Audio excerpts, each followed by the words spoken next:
Chapter 7. Huh? I've been sitting with Mrs. Mark's son? And I told him that his mother was a monster. Good move, Paul. That would move you up real high on the food chain. What have I done? I moaned. I didn't really care about the food chain. I knew that was a dumb joke. But why was I at this boarding school? Because I'd gotten off to such a bad start with my teacher at the old school. I couldn't get off to a bad start with this teacher. I couldn't. My parents would kill me. I told Mrs. Mark's son that his mother was ugly and weird. I cried. Don't worry, Celeste said softly. I'm sure Marv won't say anything to his mother. What do you think? I asked Molly. I think Celeste is a terrible liar. You mean? She brushed back her black bangs. Marv is very close with his mother. He's probably telling her what you said right now. What am I going to do? I wailed. Celeste bit her lip. She shook her head. You're in major trouble. I tried to warn you. Molly shrugged. Maybe she'll only move you down a few notches. Don't worry. You won't slide down as far as me. She sighed unhappily. I know.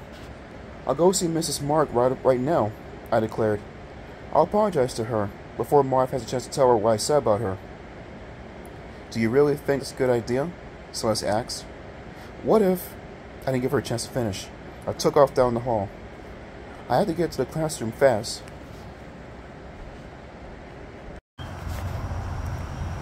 Before Marv had a chance to talk to his mother. What would I say? I'll think of something, I told myself. Mainly, I have to apologize. I stepped outside the classroom door. I took a few deep breaths for courage. Then I stepped into the room. Mrs. Mark? I called. I spotted her at the back of the room by the animal cages. She was bent over a cage, humming to herself. Mrs. Mark? I took a few steps closer.